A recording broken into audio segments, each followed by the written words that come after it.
Chapter 36 to 42. On a high cliff. Standing on the edge of a high cliff, the four members of the class 11 observed the grand temple in the distance. There was an extremely thin barrier surrounding the temple that protected it from the attacks of the stone army. Since these stone puppets couldn't pass through or break the barrier, they surrounded the temple from all directions. Seeing that the temple was still standing, Kakashi sighed with relief. Since the temple of High Priestess is safe, that means we still have a chance. Guy anxiously said, but with so many of these stone soldiers present, how do we get in? Kakashi turned his head and asked Kuroto, Kuroto, can you look for an open route that we could take to enter the temple? Kuroto shook his head, I did. But the temple is surrounded by the stone puppets from all directions, leaving close to no space, gaps, or dead ends that we could use. Finally, Shursui said in a deep voice, in that case, making our way from the front is the only option left. Obviously, it is not an easy task to make their way forcibly. They have already tried dealing with these stone soldiers several times on their way here since entering the land of demons. Although these puppets have extremely clumsy movements, they are powerful. Once they start battling, it would be very difficult for Class 11 to make an effective conclusion. Kuroto, who was still observing the surroundings, suddenly pointed to a high cliff on the opposite side. Look at that. Everyone looked in the direction he pointed at, and they saw a few figures appearing on the opposite high cliff. From their clothing, they seemed to be sand shinobi. As the captain of the team, Kakashi pondered for a moment and said, that should be the Sand Ninjas team sent by the Sand Village for the same task. We might be able to cooperate with them to break through the encirclement of the Stone Army and enter the Temple of the High Priestess. The current common enemy is the demon from the foreign world, so in this crisis situation, nobody was opposed to the idea of cooperation with some another village. Therefore, everyone nodded one by one in agreement to Kakashi's proposal. Soon the two sides met together. The Sand team also consists of 4 shinobi. The captain of the team is a kunoichi named Pakura.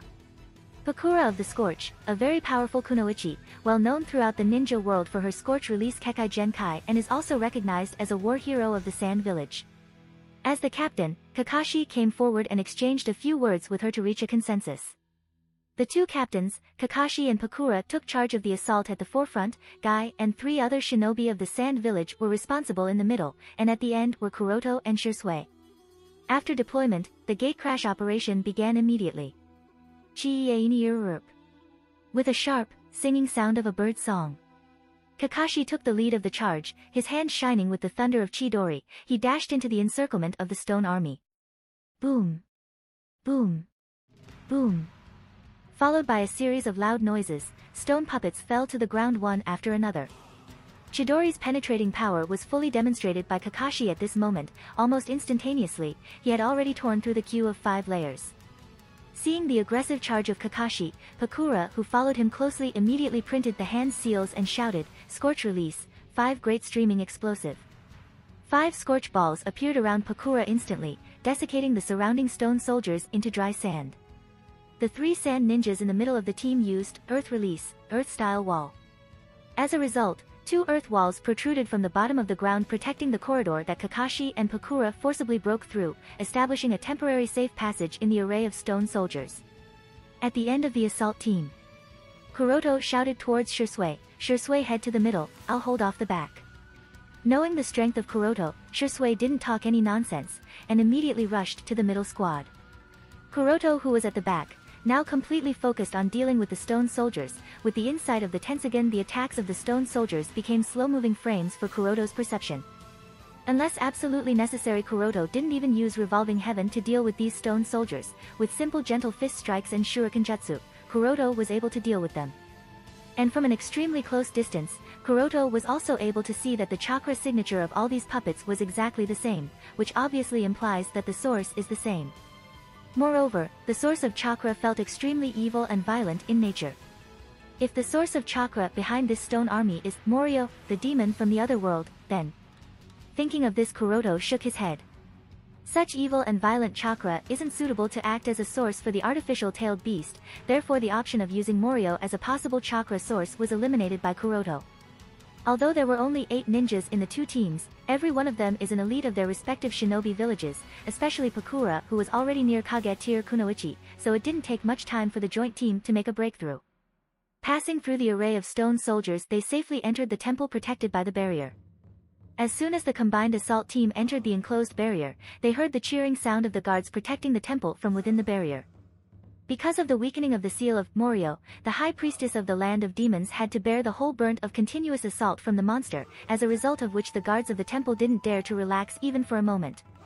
Now that they finally saw some powerful reinforcements arrive, they were naturally filled with joy, discarding away quite the anxiety and fear. In the temple, the high priestess was sitting on the futon with a sad face, and there was a little girl probably around 1 year old beside her. From each of their appearances, it wasn't very difficult to judge that they shared the bond of mother and daughter. On one side, a group of shinobi stood dressed in the official uniform of Rock Village shinobi. Obviously, this meant that the shinobi of Rock Village had arrived here before the Konoha Village and Sand Village, and from appearance alone, the ninjas of Rock Village all looked very arrogant and quite unruly. When Kuroto saw this group of rock shinobi, he suddenly became very angry and had the urge to kill them. These are the same rock shinobi that ambushed Kuroto only 10 miles away from the Konoha village, while he was escorting the wounded back to the village. Back then, it was his closest encounter with the feeling of death. If not for the fact that support from the village arrived in time, otherwise Kuroto would have died aggrieved just like most of the ninjas that were part of the escort team. Kuroto never forgot to ask the identity of such a bold rock shinobi and learned that they were the famous beheading troops of the rock village. While Kuroto was busy controlling his killing urge, the rock shinobi were also observing the newly arrived helping hands. Did Konoha send such imps to die? It appears, the rumors that Konoha has grown weak is actually true, a ninja of the rock beheading troop spoke condescendingly. There was no need to speak of Pakura, who is a famous figure from the Third Shinobi War, and the beheading corps of the rock village are a force to be greatly feared. Among these famous and strong individuals of both the villages, Team 11 of Konoha that consisted of young Kakashi and the 3 not so known, recently promoted Tokubetsu Jonin, really lacked the required influence at first glance. In Konoha's team, the older ones were only around 15 years old and the youngest Shursui was around 11 years old, so they were indeed few imps compared to rock and sand ninjas. However, Team 11 isn't allowed to be looked down upon, because all their actions influence the reputation of the village. If these 4 left a weak impression in the subconscious of other forces, then it wouldn't be very surprising if a ninja army is invading Fire Country in a few weeks, therefore, they can't appear to be weak. So Kuroto spoke coldly, if you think so, then you better be careful not to accidentally die in the hands of this imp. If it was someone else trying to provoke them, Kuroto would be too lazy to bother, but facing the rock beheading troop, he just couldn't hold his sharp tongue. Captain of the rock beheading team, who was standing with his arms folded around his chest, said with a gloomy look, "Kid, do you want to die? If you think you can do it, why don't you try? If you think you can do it, why don't you try?" Facing the rock village's elite beheading corps squad leader, Kuroto wasn't afraid at all. He took a step forward, releasing his unmasked killing intent for the other party. Kuroto is more than clear why the other party is trying to provoke Konoha's shinobi team. Undoubtedly the impact because of the unexpected death of Yondaime Hokage and second-generation Kyuubi's Jinchuriki has yet to fade away. The Sand Village and Mist Village are not being so proactive against Konoha because of their weaker military power for whatever reasons, but the Cloud Village and the Rock Village aren't the same. There are definitely signs of them trying to make small movements here and there. This is one of the reasons why Konoha shinobi can't afford to shrink back or appear weaker here, because these kinds of provocations won't decrease if one party shrinks away, rather the more one party shrinks the more another party will intensify. Feeling Kuroto's unmasked killing intent, the captain of the beheading unit squinted his eyes and put his hands on the short sword at his waist. For some reason, he felt that this not-so-young brat wasn't bluffing. On Kuroto's side, Kakashi, Guy, and Shursui immediately got into a fighting stance, and the members of the rock beheading unit on the opposite also became alert for any possible attack. An intense stare-off was taking place with both parties looking for an opportunity to make an effective attack. Seeing that the situation was getting worse by the second, the high priestess sitting on the futon stood up with the intentions to persuade and resolve this matter peacefully. "Ninja-san, I ask you all to please let go of your prejudices. For the time being, the demon from the foreign world is breaking through the weakening seal as we speak, and the stone army will soon be able to get past the barrier protecting this temple. I ask that you all work together to solve this upcoming calamity." Listening to Priestess' request, both sides finally didn't continue with provocations anymore. They also know that infighting isn't a wise choice given the current situation, since the monster is continuously approaching here, so each side took a step back to maintain a temporary peace. Pakura, who had been watching the two sides going at each other, finally asked the witch, "High Priestess, could you please elaborate on the current situation?" The witch nodded. The enemy we have to face is a demon from a foreign world, named Morio. His objective is to destroy the shinobi world and create Sennen no Koku, Thousand-Year Kingdom, to rule over it. Long ago a clan of shinobi had borrowed his ghost army to help him achieve this goal. However, he was stopped and sealed away by my ancestor. However, the seal isn't permanent and it has been broken by the descendant of that very shinobi clan, freeing the soul of the demon. The barrier enchantment I placed around the temple can hold both the demon and his ghost army to pass through, however it cannot hold off against the cultist following him. This is why Morio will definitely order his cultists to attack here in order to kill me, who can reseal him. If I were to die before resealing him, the whole shinobi world will be destroyed by him. After understanding the gravity of the situation, everyone's faces were gloomy. Although nobody here has faced the demon Morio, but having dealt with his ghost army gives them some understanding of what kind of power he might possess, and if it exactly as the priestess described, then letting him run amok in the shinobi world would put the whole world in danger. After the priestess finished with the explanation, Kakashi asked straightforwardly, "Miko-sama, you mentioned that you have a method of resealing the demon?" While stroking her daughter's hair, she replied, "Yes, that's right. The priestess of each generation has the responsibility to keep the demon sealed away, but the location where the seal is placed is in the land of swamps. It is obviously good news that the demon can be resealed, but the location is troublesome." Pakura asked while pondering over all the details, "Then how are we going to lead the monster to the objective location?" Hearing Pakura's question, the priestess smiled sadly, "Don't worry, everyone, I am the biggest threat to that monster. As long as I personally go there, he will definitely follow." As soon as priestess revealed this detail, Kakashi took out a map and spread it directly on the ground. Although the land of swamp is adjacent to the land of demons, the distance between the target location and the current location is still well over several hundred miles. The planning of the route has to be done carefully as the priestess isn't a shinobi and paths are quite steep and mountainous. After some more thinking, Pakura said, "The ghost army isn't really troublesome. With their slow speed we don't have to be worried about them catching up to us as long as we break through their encirclement." The captain of the rock team also nodded in agreement, and in that case, the enemies we have to particularly careful against is the demon himself and the cultists shinobi. The shinobi following the Morio's command was originally just a group of weak ninjas with their leader Yomi only at the level of a jonin. But now they have been blessed by Morio. They have an almost inexhaustible supply of evil chakra from the demon. With this they can unscrupulously perform ninjutsu, and even use several large-scale, combined attacks, making them much more dangerous. Considering that the situation might get out of hands if their team were to be chased while traveling to the Sealing Mountain, Pakura said with a hint of bloodlust in her tone, "Instead of being besieged by the cultists and the stone army on our way to the Sealing Mountain, it's better to use this enchantment that can block the intrusion of ghost army to solve the cultists, and then escort the priestess to the Sealing Mountain in the land of swamps." The captain of the rock unit agreed, "We think so too." Kakashi also nodded with Pakura's proposal, "We have no objections."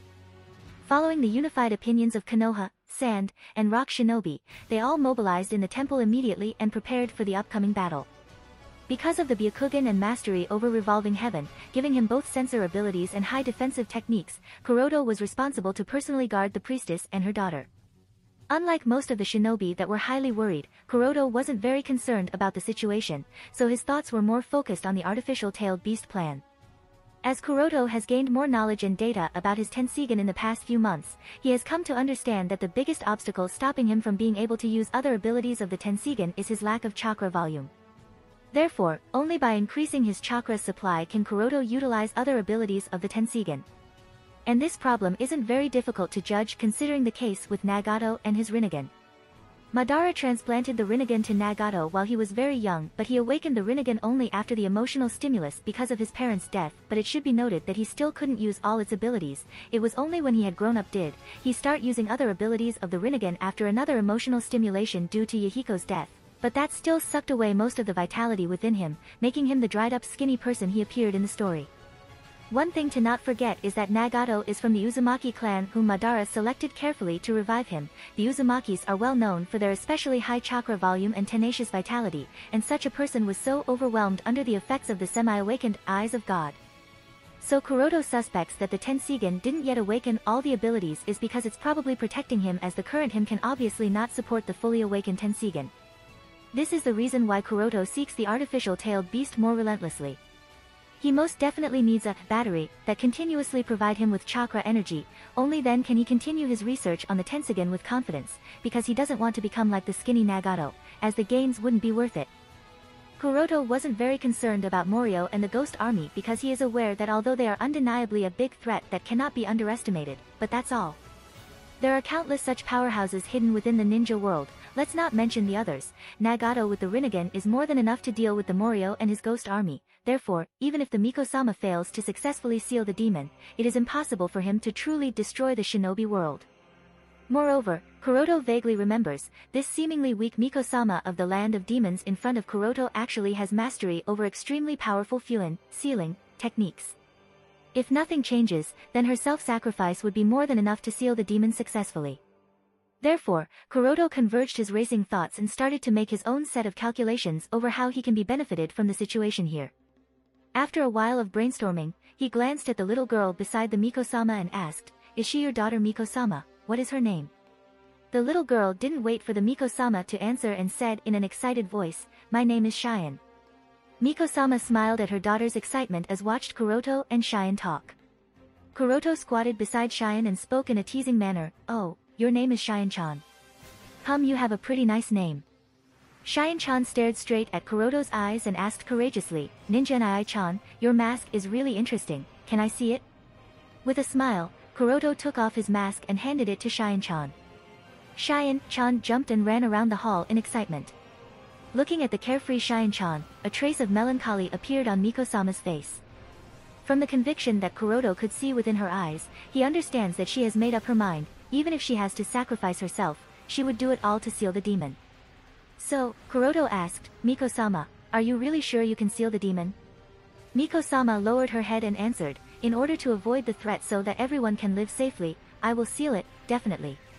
"Even at the cost of your life?" Miko-sama suddenly raised her head in shock at Kuroto's sudden unexpected question. Although she didn't understand why he would ask this but still calmed herself down and nodded her head firmly, "Yes, even at the cost of my life." As soon as the Miko-sama nodded, a loud sound echoed. Boom! The loud sound was the result of a violent explosion just outside the hall.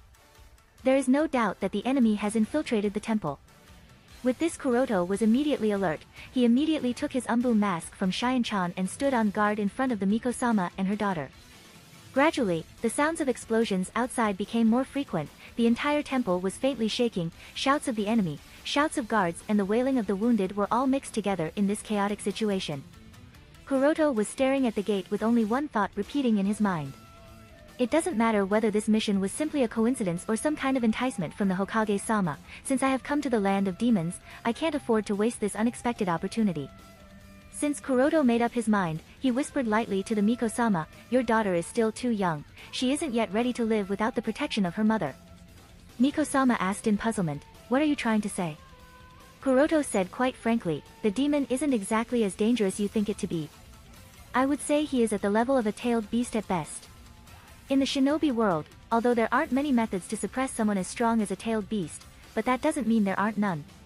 Hearing Kuroto's words, Miko-sama seemed to be thinking something. Without waiting for her to speak, Kuroto directly stated his condition, "I need some special materials from the land of swamps. If Miko-sama is willing to help me in obtaining them, I can guarantee your life."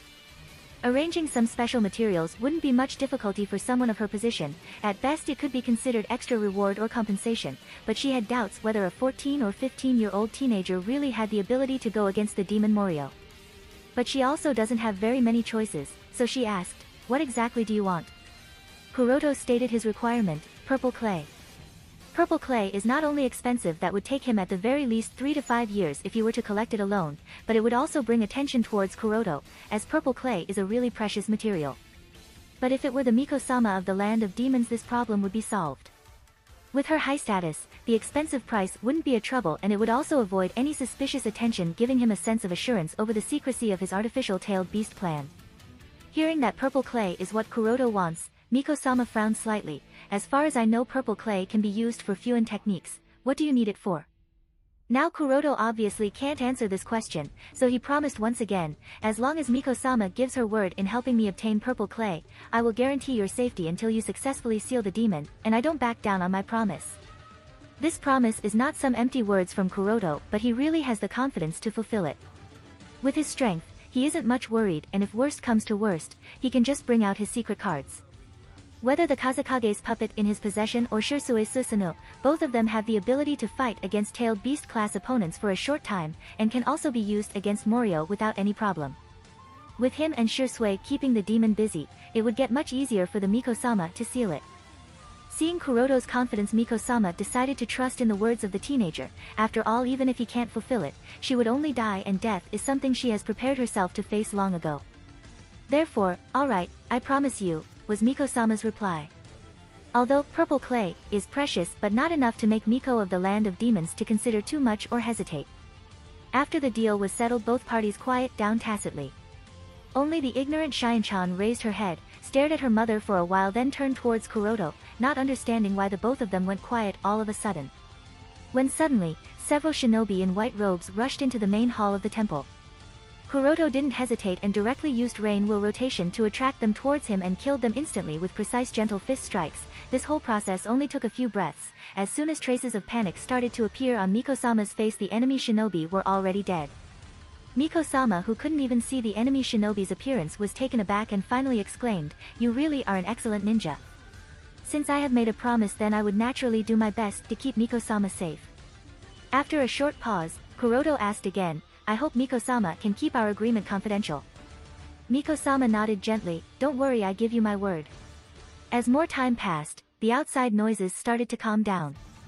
Not long after, the shinobi of Konoha, Sand, and Rock returned to the hall of the temple one by one under Pakura's lead. "Most of these cultists have been eliminated by us, the leftover won't be enough to pose a threat." The captain of Rock's unit said, "Miko-sama, we should depart now." Kakashi also nodded silently. Kuroto glanced at the group of people. They all looked a little tired, but none of them was injured, and this is also normal considering that the enemy shinobi were only Genin or Chunin level at best, while Konoha, Sand, and Rock shinobi are all elites of their own villages. Aside from the enemy's high chakra volume provided by Morio, all their techniques are only Chunin or Genin class, so it is natural for them to suffer a crushing defeat. Suddenly Kuroto thought of something and asked, "What happened to their leader of the cultists?" Guy laughed heartily. "Their leader managed to escape, but I don't think he would survive considering he was pierced by Kitsune's Chidori."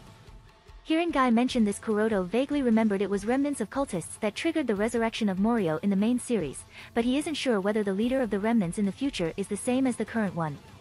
But it was no use thinking about it anymore. Who knows what might happen in the future? After all, his presence here will keep affecting the events, and as he starts getting more and more involved with the happenings, the future might be a totally different picture than what Kishimoto-sensei painted.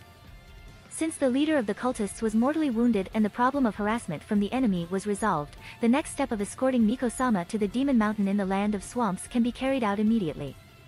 Before departing, Miko-sama hid Shion-chan in a secret room in the temple. Nobody knew what Miko-sama talked about with Shion-chan, but Kuroto can guess that Miko-sama was prepared to sacrifice herself if need be, even with his promise to protect her. Well, he can't do anything about that other than to fulfill his side of the deal. Since all the preparations were completed, the team finally went through the plan. Pakura with her Scorch Kekai Genkai was responsible for opening up the path. Team 11 of Konoha was responsible for the personal protection of Miko-sama, and the Rock Shinobi were responsible to stop the chase of Ghost Army in the back with their Earth release techniques. Soon, the group broke through the encirclement of the Ghost Army outside the temple and moved towards the targeted destination. On the way, Miko-sama was continuously guiding everyone, while also sensing the approach of the Ghost Army and the demon himself. According to Miko-sama's real-time sensing, they realized that the demon was chasing them very fast, at least not inferior to the speed of an elite shinobi. Fortunately, in the previous battle, in and around the temple, the demon himself didn't show up, or rather couldn't show up, otherwise successfully breaking through the encirclement would have been troublesome. At the temple, the demon and his Ghost Army couldn't pass through the barrier set up by Miko-sama, therefore all he could do was to send the cultists to kill her, but now that the Miko-sama is out of the protection of enchantment, Morio will no longer sit back quietly only waiting to be resealed. Seeing that the demon was continuously closing on them, the captain of the Rock unit said, "Hey! We can't continue like this. And Rock Shinobi aren't the only one feeling stressed." Pakura also agreed, "If we continuously consume chakra like this, I am afraid that even if we do get to the Sealing Mountain, we won't have enough chakra left to suppress the demon." Unlike the demon with almost inexhaustible chakra, the consumption of the shinobi traveling at full speed is extremely high. If they can't get rid of the chase in a short time, then the situation would turn more and more unfavorable for them. Kakashi suggested, "In that case, choose a suitable place to set up an ambush." Miko-sama, who was carried by Guy on his back, thought for a while and hesitantly spoke, I can set up a temporary Fuin enchantment. If it works, it may be able to trap Morio temporarily. Pakura nodded, please do then. The plan of action was finalized and everyone immediately got to work. They chose a steep gorge with a winding river in the valley as the spot for setting the ambush. With some assistance, Miko-sama placed several seals on the rock walls on both sides of the canyon. All these Fuin techniques were all very complicated. Others simply started feeling a headache trying to understand them, and Kuroto wasn't any better even with his Tenseigan. The demon finally appeared after waiting for some time after setting up the ambush. Morio was a gigantic creature with a very long and dark purple body, and multiple dragon-based heads. At least 4 were clearly visible, with glowing red eyes and bluish tongue hanging down from his mouth and a light purple elusive aura surrounding his body. How could it be so big? Everyone exclaimed, looking at Morio's huge and strange body. Although most of his body is covered in a purple aura, it is not difficult to judge that his size is as big as a tailed beast, implying that he is a monster in the true sense. Pakura frowned, seeing Morio's size. She isn't very good against foes with such big size. Even many ninjas with Kage level strength like Pakura aren't very good at dealing with big monsters. Kakashi and Guy's condition wasn't any good either. They were reminded of the night of Kyuubi's rebellion. The image or Morio and raging Kyuubi from half a year ago seemed to overlap within their mind. Morio's huge size was like a nightmare for most of the ninjas. So, everyone's reaction to Morio's appearance was kind of justified. If anyone present was not shocked, then it was undoubtedly Miko-sama, who was familiar with the demon from long before, and Kuroto because of his memories.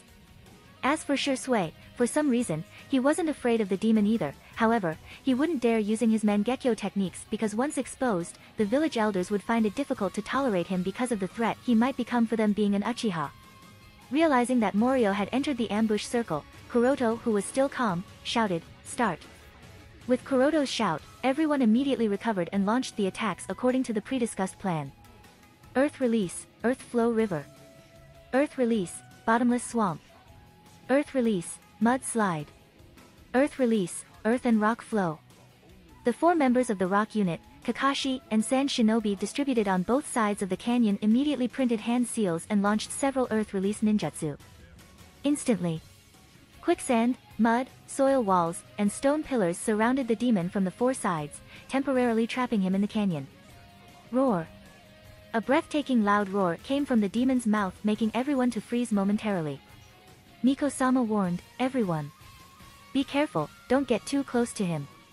Meanwhile, the demon was struggling violently, but it was a little difficult for him to get free because of being trapped in the mud swamp at the bottom. Scorch release, multiple furious lions. To prevent the demon from breaking free, Pakura used her Scorch release to land several attacks at demons' heads, forcing him deeper into the swamp. At this time, Miko-sama started chanting the sealing spell. Following her chant, the Fuin techniques printed on both sides of the canyon started glowing, and a thin enchantment appeared covering Morio within it. As soon as Miko-sama completed the chant, Guy hurriedly asked, was it successful? Miko-sama nodded weakly. With Miko-sama's state, it can be judged that even the temporary seals are burdensome for her to cast, as Miko's sealing techniques use vitality as its fuel. Seeing that the ambush was successful and the demon is temporarily trapped, Kakashi didn't dare to delay any longer, and immediately urged everyone, let's go, we don't know how long will this hold him off, we have to hurry to the sealing mountain. Instantly the shinobi scattered all around returned to the assault formation again and rushed toward the sealing mountain at full speed. Rumble. Loud noises continued to be heard from behind, clearly indicating that the demon was slowly breaking free from the trap, and every time he hits the enchantment, the whole canyon would shake, showing his incredible power. Miko-sama weakly reminded everyone, Morio can influence and manipulate others. Don't get too close to him, otherwise, you will become a puppet under his control. Everyone had cold sweat listening to this detail. Obviously, no one would want to fight against such a monster, but unfortunately, the current situation doesn't give them much choice. After continuously traveling for several days and nights, the assault team finally arrived at Demon Mountain. Looking at the sinister appearance of the mountain ahead, Pakura asked while suppressing the uneasiness in her heart, this creepy place is the Demon Mountain. Miko-sama nodded while giving a short explanation, there is a naturally active volcano within the Demon Mountain capable of suppressing evil chakra. It is an excellent place to seal Morio. Listening to Miko-sama's explanation, Pakura asked, so what should we do next? Different from their previous self, whether the sand or the rock shinobi, didn't have any trace of arrogance, only anxiety after witnessing the demon personally and the danger he could pose to their respective villages, therefore, everyone wanted to complete the task as soon as possible. Miko-sama said while pointing towards the entrance of a cave that went straight to the inside of the mountain, lead the demon inside that cave and seal its body there. Captain of the rock unit asked in puzzlement, only seal the body? Miko-sama nodded gently, yes, only his body will be sealed there. Rock unit captain continued asking in puzzlement, why? Morio's power is far too strong, and his chakra is extremely corrosive in nature. If he is sealed as is, he will be able to break free within a few years. After a short pause, she continued, so its body and soul must be sealed separately to decrease his chances of breaking off from here. In that case, please start the sealing process immediately. Kakashi spoke as he started looking into the distant sky and said thoughtfully, I have a feeling if we don't hurry it wouldn't be possible to finish all the necessary requirements before he gets here, so we don't have much time. At this time Kuroto stood up and said to everyone, just guard the outside, let me be responsible for guarding Miko-sama during the final sealing process. Everyone was surprised by Kuroto's sudden voluntary action. Protecting Miko-sama during the final sealing process can be said to be the most dangerous part of this mission. Not to mention Sand and Rock Shinobi, even Kakashi, Guy, and Shursui of the same village looked inexplicably at him. Nobody could understand why would Kuroto volunteer for the most dangerous part of the task. Pakura asked in a deep voice, what do you mean? Kuroto stated calmly, you already understand what I mean. When the demon comes, let him pass through, without putting any resistance, all you need to do is to block the ghost army, and I will be responsible for suppressing the demon while Miko-sama is sealing it. Captain of the rock unit said mockingly, I can't rest assured with just you responsible for suppressing the demon. Although he was unwilling to personally fight the demon, he didn't want to mess things up, so he immediately disapproved of Kuroto's request. Seeing the disapproval from both the villages, Shursui also stood up, bowed to everyone, and said sincerely, I too will be responsible in suppressing the demon together with him, please rest assured we will definitely fulfill our part of the task. Kuroto was earnestly grateful to Shursui for his support and whispered, thank you. Shursui didn't say anything but passed a gentle smile. Pakura on the other hand said coldly, if you want to really take that part then, Konoha must be held responsible in case you fail. In her view, the confidence of these two shinobi in suppressing the demon even after having witnessed the power of the other party simply means they have some means to complete the job. Although Kakashi also had some doubts, he still chose to trust Kuroto and Shursui, seeing their confidence. As for the captain of the rock unit, he didn't have any option but to nod with a gloomy expression because of the approval from both Kakashi and Pakura. After the decision was finalized, everyone immediately began preparation. Kuroto took Guy to the side and spoke in a whispering voice, don't let anyone other than the demon enter inside the cave, not even you and Kakashi, understand? Guy was a little confused, why? I will explain all that later, for now just do what I asked. Obviously, Guy didn't agree and asked anxiously, then what if you have an accident inside? Do you just want us to watch from the outside? Kuroto said solemnly, if both I and Shursui can't suppress the demon together you would just be coming to die either way. Kuroto, you have to trust your companions, I might not be strong enough to help you but Kakashi is very powerful, if it's him, he would definitely find some method to help you. Idiot. It is because I trust both you and Kakashi that I am asking you to trust me too. Besides, blocking stone soldiers isn't an easy task. With a smile, Kuroto insisted, remember my words, no one other than the demon is allowed to enter. Use Hashiman Tanku if need be. Seeing the solemn look on Kuroto's face, Guy decided to trust in Kuroto's words and nodded seriously, I promise. With Guy's assurance, Kuroto, Shursui, and Miko-sama walked inside the cave of the Demon Mountain. While walking in the gloomy cave, Kuroto asked Miko-sama, how long will it take you to complete the preparation? Miko-sama seemed to have considered this long ago so immediately answered him, setting up the preparation won't take much time, but it will take at least 15 minutes or probably even longer in activating it. Kuroto frowned hearing this, in other words, we have to suppress Morio for at least 15 minutes? Miko-sama nodded solemnly. Miko-sama wasn't sure whether Kuroto and Shursui could suppress Morio that long so she was prepared to sacrifice herself while sealing the demon. Except for her daughter Cheyenne, nothing else is stopping her from doing so. Hearing Miko-sama's words, Shursui gritted his teeth and said earnestly, Kuroto-san, let me fight against him. Kuroto just glanced slightly at Shursui from the side and shook his head, you are far too young to be able to fight against someone of the tailed beast class, you may have the necessary power, but your immature physical constitution would be under severe burden if you consume too much pupil power. Shishui's strength is more dependent on his pupil power at his current age. In terms of pure physical power, he is only slightly better than others because of the limitation of his immature physique, and this is also the reason why he lacks the necessary amount of chakra. Shisui wanted to insist, but... However, before he could finish speaking, Kuroto interrupted him. Don't worry, I already have a plan. All you have to be responsible for is suppressing the demon in starting, I will take care of him after that. At this time Miko-sama walking on the side also interjected, maybe I can also delay him for a while. Kuroto asked her in puzzlement, what can you do? Upon Kuroto's question, she hesitated for a while, finally sighed and decided to confess, the demon Morio has a deep connection with the Mikos of the land of demons. If you insist on knowing, he is actually part of me. Shisue's eyes widened at this unexpected information, what? However, Kuroto wasn't as surprised. Although he doesn't remember the exact story behind the entanglement between the Mikos and the demon, he still knows that there is a secret connection between the two, otherwise, the demon wouldn't chase after her all the way from the lands of the demons to the land of swamps. After finally confessing the biggest secret she has hidden in her heart, Miko-sama seemed to feel relaxed, and she kneeled down in front of Kuroto and Shisui to express her apology.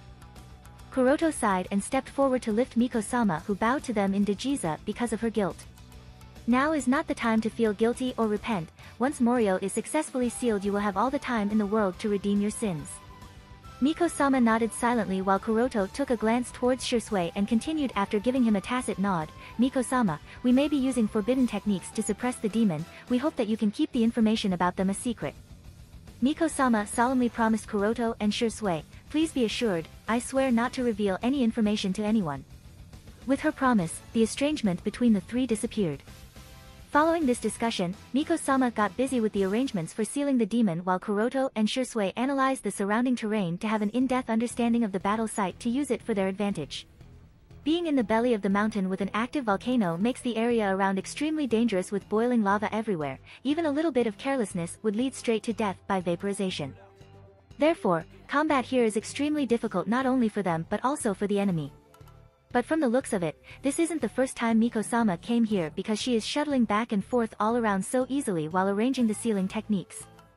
After looking around with the Tenseigan Kuroto reminded Shisui, surface rocks doesn't look very durable, make sure to pay attention to them while in battle.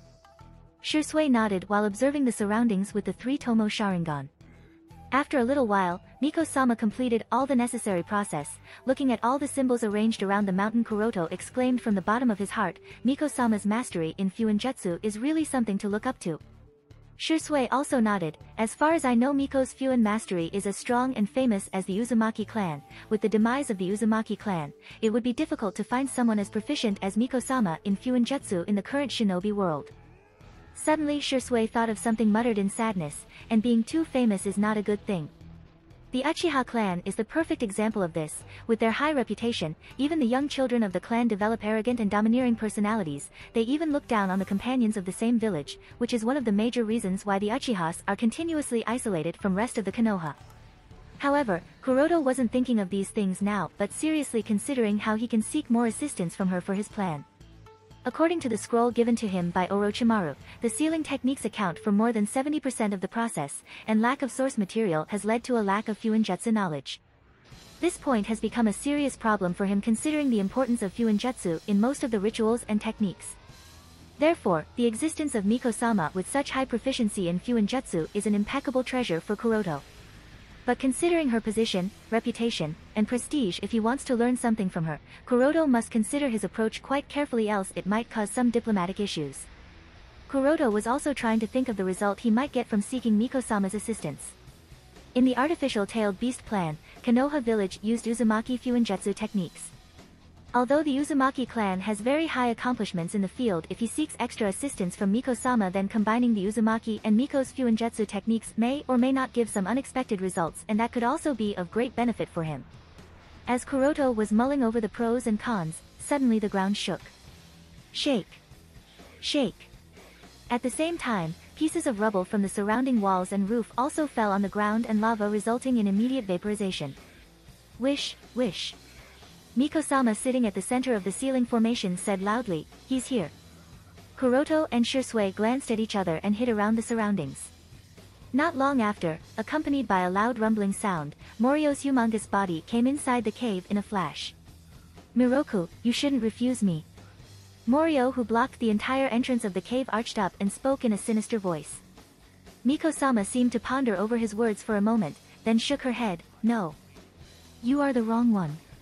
Morio slowly approached Miko-sama while trying to entice her. Unify with me, once our power combine, we will be the strongest, and the whole world will crawl at our feet. The 1,000-year kingdom wouldn't be a dream anymore. No. No. No. Seeing Miroku's continuous denial, Morio still didn't take any action, but spoke loudly. What are you worried about? You should be very clear that with our powers combined we will be unstoppable. What ninja? What samurai? Every one of them will crawl at our feet like the ants they are. No. Doing so will only bring infinite disaster and chaos to the world. Miko-sama continued to delay the time by speaking in a loose tone. You are being too arrogant. Arrogant. Morio snorted condescendingly while speaking in rage. You are the one being too stupid. Did you forget who we are? Did you forget? And oh, what are you doing? Halfway through the conversation, Morio instinctively felt an incoming danger to himself. Seeing that the plan was revealed and Miko-sama couldn't delay any more time, Kuroto and Shisui immediately rushed out of hiding. Before Morio could react to the sudden appearance of the two, Kuroto shouted, Shisui. Do it. As soon as Kuroto gave the order, Shisui closed his eyes and opened them again with 3 tomo rapidly spinning as they blended together into a 4-edged shuriken. Susanoo. Without any hesitation, Shisui directly used the legendary Susanoo. Following his shout, an emerald green humanoid avatar with a fiendish look and a red tomo in the center of its chest made up of Shisui's chakra manifested around him. The sudden appearance of Susanoo between Miko-sama and Morio left both of them shocked, as neither could have imagined the little guy with a cat mask could bring out something so majestic and horrifying. The horrifying Susanoo chakra made both of them aghast. Since keeping Susanoo manifested would be very burdensome for Shisui, he didn't waste any moment and directly held the demon with all his strength, restricting any kind of movement. Morio was angered by how he was being treated and roared in fury, Humble human, how dare you? Boom.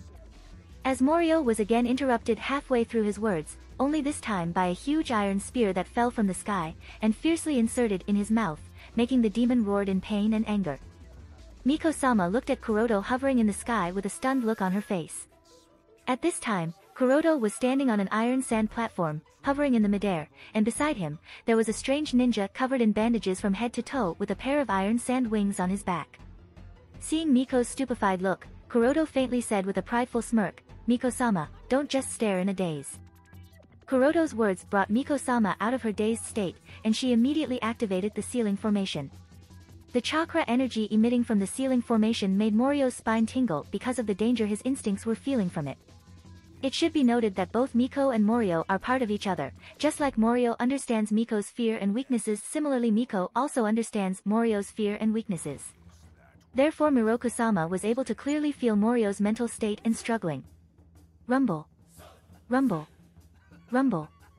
As Morio was continuously struggling to free itself from Susanoo's grasp because of the instinctive danger, the whole cave started to shake due to his harsh movements. It wasn't difficult to figure out from Shisui's expression that his hold was weakening. To keep Morio impaled on the floor, he gritted his teeth and urged the chakra he could muster into the Susanoo. The two behemoths continuously struggled, one keeping the hold and the other escaping the hold, as a result of which large cracks became apparent on the ground, gravel was falling, dust was rising, lava was becoming more and more active as the time passed, making it seem as if the entire cave will collapse and the volcano will erupt any moment. Kuroto was calmly observing the battle between the two with the Tenseigan from midair while simultaneously avoiding the falling rubble. Morio's body is larger than Shisui's stage 2 Susanoo that only has a skeletal upper body, therefore Shisui is not the dominant one in this struggle. Seeing this, Kuroto no longer waited and immediately transferred more Tenseigan chakra to Kazekage Puppet to perform his strongest move. Magnet Release, Iron Sand Law. Following the call, iron sand particles gathered into the air in the form of countless spears, and with the speed of a cannonball fire, the iron sand spears continuously pierced Morio's body, firmly nailing him on the ground. But that wasn't the end, as more iron sand gathered and connected all the impaled spears like thorny branches, confining Morio's body within an iron sand prison. Miko-sama, who was continuously transferring her chakra along with her vitality into the sealing formation, muttered in surprise, really magnet release. In the ninja world, people known for mastering magnet release are only those of the Kazekage clan, and those alive from them could possibly only be Sandame Kazekage who disappeared mysteriously, and the Yandame Kazekage who is currently in power. Although Miko's generally doesn't pay much involved with the events happening in the shinobi world, but they still have general happenings and information of the shinobi world. In Kuroto's previous attack she wasn't sure, but now that she has witnessed the strange ninja hovering alongside Kuroto, use the Iron Sand Law, she felt convinced that he is using magnetic release Kekai Genkai. This makes her wonder how is that even possible, because it is simply not possible for Konoha shinobi to master a sand hidden technique, and she can also understand why he would ask her to not reveal the information about it. Anyway, back to the fight.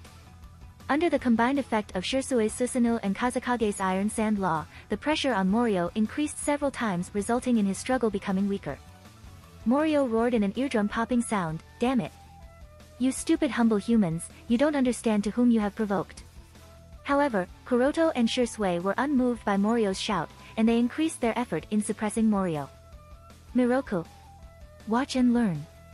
These ants can't stop me." Miko-sama's face changed suddenly and she shouted in warning, "Hurry up, get away from him. Morio's going to use mind control arts." "Ha ha ha. Haha, he can't escape." With maniacal laughter, Morio stared at Shirsue and shouted, "You should be honored to become my plaything." Secret art, the Demon Within.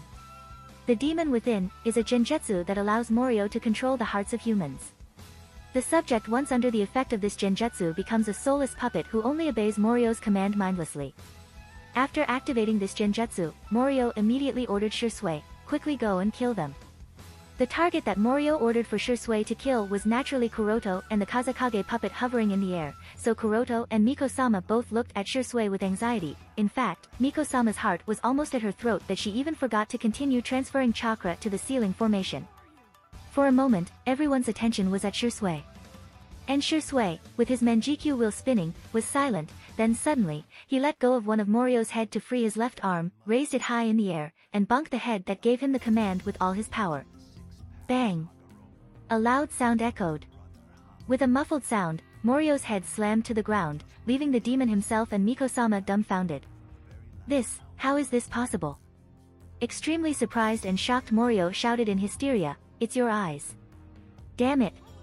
Obviously, Morio isn't an idiot ignorant and immediately figured out that the cause of the failure of his mind arts on Shirsue is his Manjikyu. Miko-sama also breathed a sigh in relief. She was really scared just a moment ago. If Shirsue really became Morio's puppet, then the situation would have definitely become irreversible for them. And if that were to happen, then she wouldn't even be sure if she would be able to seal Morio even with her death as the catalyst. Although Miko-sama was glad and slightly happy, it was a different case for Morio. The demon was shouting at Shirsue in anger, "A human such as you can resist my mind art. This is enough for you to be proud of for the rest of your measly life. It appears you are a rare strong individual among the humans." Halfway through, the only free head of Morio twisted, looking at Kuroto on the other side with a wicked smile, and shouted, "Ha ha ha, if I can't control that brat then you will become my puppet." Secret art, the Demon Within. The sudden action of Morio again brought despair to Miko-sama as again her heart was about to fall off her mouth in panic. Currently, she was feeling both extremely angry and increasingly annoyed. Anger at Morio's despicable actions, that he suddenly attacked Kuroto with mind arts.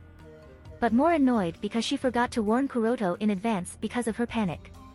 According to Miko-sama, Shirsue was able to resist the effect of mind arts was most likely because of those dojutsu he has. As the Miko, she knows that it must be the legendary Manjikyu Sharingan of the Uchiha clan, although it is extremely shocking for her to see someone capable of resisting Morio. Maybe with the Manjikyu it is a possibility, however that's not the case with Kuroto as he doesn't have the Manjikyu. Therefore she didn't believe Kuroto can resist Morio's attack with the Byakugan, as she is well aware of the true essence of this dangerous art.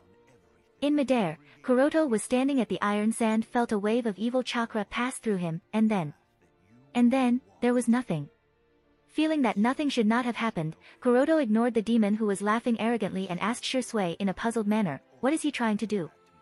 Shirsue seemed to seriously ponder over Kuroto's question and then replied with some uncertainty, "He seems to be trying to perform some sort of genjutsu on us. Because of the Manjikyu, I don't feel anything. What about you, Kuroto-san?"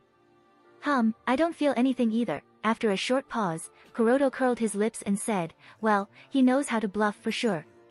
Shirsue also nodded earnestly, "Well yeah, I was a little scared." Kuroto then turned towards Miko-sama and asked, Miko-sama, how much longer will it take for the seal to activate completely? Huh? Miko-sama, who was again brought out of her stupor by Kuroto's carefree attitude, immediately restarted transferring chakra into the sealing formation. Miko-sama's mind was in a mess right now. She's been dumbfounded more times in the past few hours than in her entire life. Now all she feels is that it is a waste to worry about these two strange ninjas.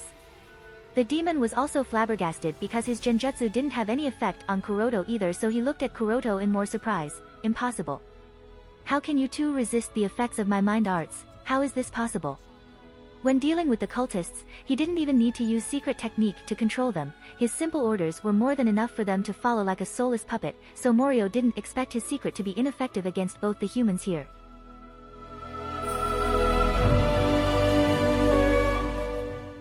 If you like this content, don't forget to like and subscribe. See you later, bye bye.